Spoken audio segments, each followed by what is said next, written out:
الحروب ما راهيش حروب برك تقليديه، لكن اليوم حروب ذكيه كل يوم يستعمل رانا فيها نسمعوا باخبار تقنيه ومتسارعه بزاف. على بها نجي في نهايه الاسبوع هكذا بالجمعه العشيه نعطي لك خفيف ظريف اهم الاخبار اللي لازم تكون تعرفهم على وش راس من اللي فاتت في الساحه التقنيه، اما عالميا ولا في الجزائر. البدايه كانت بمؤتمر ابل وين اعلنوا على العديد من الامور. واحده من الامور اللي اعلنوا عليها هي انه اليوم كامل انظمه التشغيل تاع ابل راح تكون متبوعه السنه التي تصدر فيها، معناتها نقولوا كما اي او اس هذا العام راح نشوفوا اي او اس 26 اللي هو موجه لسنه 2026. اعلنوا ايضا على ميزه الترجمه الفوريه اما في الاتصالات مباشره او في الرسائل او ايضا في الفيس تايم، بالاضافه الى بعض التحسينات الاخرى في الانظمه. في الجزائر الحكومه ناقشت مشروع البنك البريدي لو بنك بوستال. هذا البنك الذي يمكن ان يكون تابع لبريد الجزائر ويقدم نفس الخدمات اللي تقدمها البنوك واحسن، لكن يكون تابع لبريد الجزائر. هذا راهو مشروع فقط، لم يتم توضيح المشروع بصفه عامه، ننتظر ربما المزيد في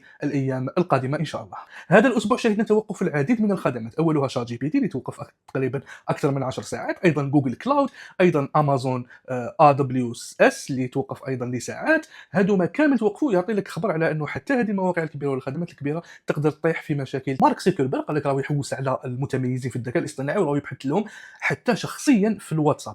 واخر صفقه دارها اللي هي تقدر تعتبر صفقه الموسم اللي هو انه تعاقد ولا شراء 49% من شركه سكيل اي اي، وجاب الانسان اللي كان حاكمه اللي هو الكسندر وونغ اللي هو من اصل صيني. هذا المشروع ولا شراه بحوالي 15 مليار دولار. الكسندر وونغ يعتبر راح يعاود يبني تقريبا كامل الفريق تاع ميتا اي اي ويعتمد عليه باش يبني سوبر انتليجنس لميتا باش يعاود يحييهم وباش يخلي لهم الفرصه تاع ينافسوا شركات كبرى مثل اوبن اي اي ولا جوجل. والخبر اللي نختموا به اللي هو شفنا في اخر الساعات الكيان كيفاش قصف ايران، وشفنا استهداف بالمليمتر كما يقولوا، دقه كانت حوالي متر فقط، وين تم استهداف قيادات عسكريه، تم استهداف علماء، تم استهداف قيادات عليا. هذه اليوم تعطينا خبر على انه اليوم الحروب ما راهيش حروب برك تقليديه، لكن اليوم حروب ذكيه يستعمل فيها تحليل بيانات، يستعمل فيها ذكاء اصطناعي متفوق جدا، ويستعمل فيها العديد من الدرونز كما شفنا هذيك النهار بالك في الضربه الاوكرانيه على روسيا.